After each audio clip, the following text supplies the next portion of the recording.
Thank you for joining me today for the first Texas Builder Report of the 87th Legislative Session.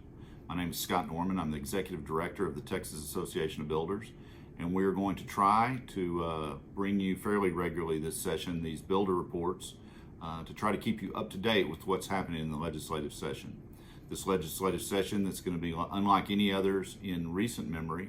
In fact, you have to go back over 100 years to the Spanish flu pandemic to have a session where they were having to deal with the problems associated with what we are seeing now with COVID-19.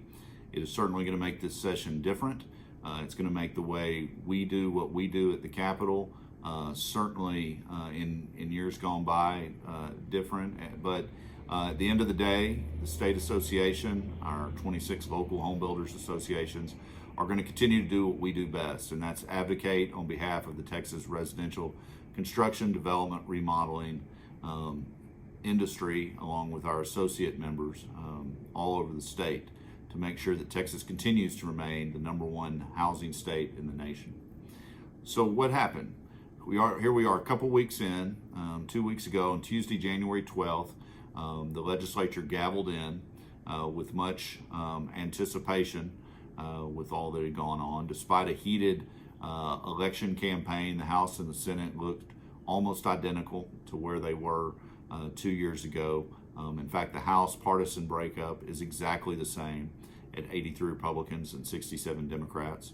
Over on the Senate side, there's 31 senators. The Democrats gained 1 seat in the election, and so this session there's 18 Republicans and 13 Democrats, and that's interesting, and I'll talk about in a minute some rules changes that occurred because of that. So both bodies gavelled in. It was with much less fanfare, much smaller crowds of friends and family, with the Capitol shut down due to concerns over the pandemic and demonstrators and other issues. A much more subdued first day of session. They adopted their rules on both sides. The Senate, as I said, changed their rules. Last session, it took 19 senators to bring up an item for consideration in the Senate. The Senate, by majority vote, lowered that threshold to 18 senators to bring up issues for consideration. The Lieutenant Governor was adamant on getting this done, and it reflects the lower Republican majority. So that's going to be the regular order business vote this session. The House voted to elect their new Speaker. As expected, it was Representative Dade Phelan from Beaumont. Those of you that will remember from recent sessions, Dade is someone that is a friend of the industry and has authored legislation that we have been very supportive of in sessions past, and was overwhelmingly elected to the Speaker. After that, they adopted their rules. Much of the discussion, as you can imagine, centered around COVID protocols, how the session would be operated, witnesses for committee hearings, access to the Capitol, some of those issues, as well as discussions on redistricting, which is a major issue this session following the census. And so there was efforts to try to start to create a record on the redistricting process through the rules discussion, and that led to a full afternoon of debate. After that, both the Senate and the House adjourned for a couple weeks, but it appears for the first month or so, at least, of session, it's going to be very slow going. What is TAB's agenda? What are we going to be working on this session? I think first and foremost, as always, our priority is to make sure that Texas continues to remain the #1 housing state in the nation. A lot of that is obviously through the hard work of our members, the job growth that continues to happen in the state, but it's also through state government recognizing the importance that our industry provides to the state's economy, the importance of a well-housed populace, and housing affordability is to our continued success. And so a lot of the legislative actions that we have pursued is to make sure that the state and local governments keep regulatory and legislative impacts on our members and ultimately on Texas homebuyers and homeowners to an absolute minimum. And that will continue to be our focus. There's a reason people are moving to Texas.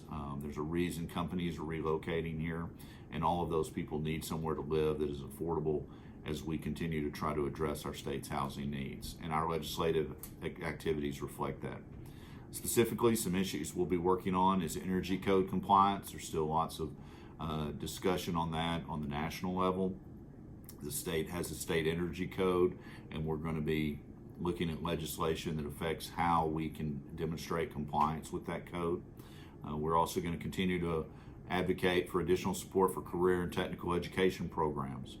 We've had a lot of successes in the last decade or so in this area as local community colleges, trade schools, universities focus, and public education focus on trying to get more skilled workers into the workforce, specifically on the construction trades, where we still see a great demand for workers. And so there's some legislative efforts to get more funding for facilities, as well as try to improve the process to make these programs more viable at the local level.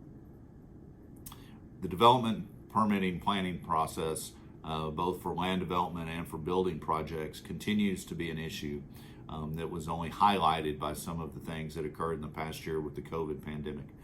We are looking at legislation on third-party inspections, especially during a declared disaster. Recent hurricanes and other disasters, as well as the pandemic, have shown that there are times that local governments may need to be supplemented by third-party inspectors so that the process does not bog down. Those bog downs result in delays and more costs to home buyers ultimately, and third-party inspectors provide a proven alternative to keep the process moving. So we're going to be looking at legislation on that front. In addition, we want to make sure that local governments continue efforts to prohibit local governments from engaging in employment regulation. That is still a priority.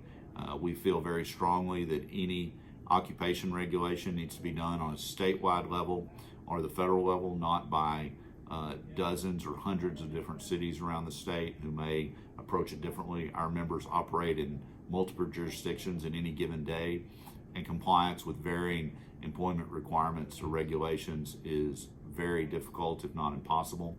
And so we are continuing to pursue legislation to make sure that remains a state or federal issue. Other issues of interest this session include lien reform, broadband access. Internet access has only been highlighted, the need for that during the pandemic. We are part of a coalition for trucking litigation reform, and are very much supportive of those efforts, as well as many others that are going to pop up this session. So what's next? Well, last Friday, the House members turned in their requests, their preferences, if you will, for committees. Those turned into the Speaker, and the Speaker and his staff now have to determine where to put the 149 other members as chairmen and chairwomen and committee members.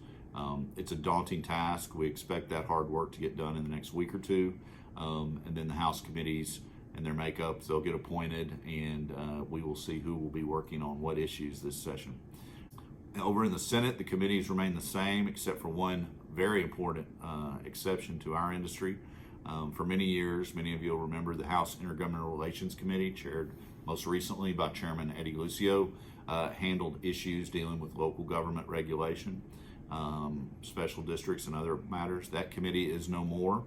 The Lieutenant Governor deemed fit to create a new committee on local government.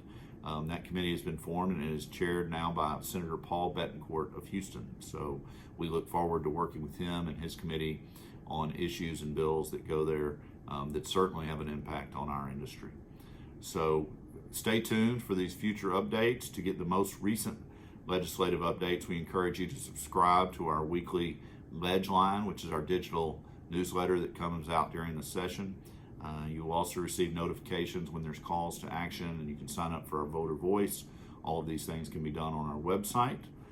We will also be hosting a legislative briefing for our entire membership on February 18th at noon. Members should visit the events page on our website, texasbuilders.org, for more information about this or any other activities of your state association. And finally, I encourage you, especially in this session that's going to be more difficult, to stay involved. Stay involved with your local associations who we work with on a daily basis as we advocate for you here in Austin, because there are going to be times when we're going to need you, our membership, more than ever to engage as a grassroots and notify the legislators your legislators on the impact of proposed legislation, both good and bad. We will need you to help us deliver that message to the Capitol. So thank you for your involvement. Thank you for being a member of the Texas Association of Builders. And finally, I would like to thank Structure Home Warranty for sponsoring our Texas Builder Report. And now leave you with a little words from our sponsor. Thank you. Hello, this is Jerry Thompson, Chief Executive Officer at Structure Home Warranty. At Structure Home Warranty, we are proud supporters of the local Texas and National Association of Home Builders. We appreciate all the hard work that the Texas Association of Home Builders does to keep home building essential and fight for home building every day. Now more than ever in these unprecedented times, our membership in the over 22 local home builder associations has been critical and vital to our success here at Structure Home Warranty. To all the incredible builders, remodelers, associates, executive officers, and HBA staffs, we value what you do and appreciate all the relationships we have created over the years.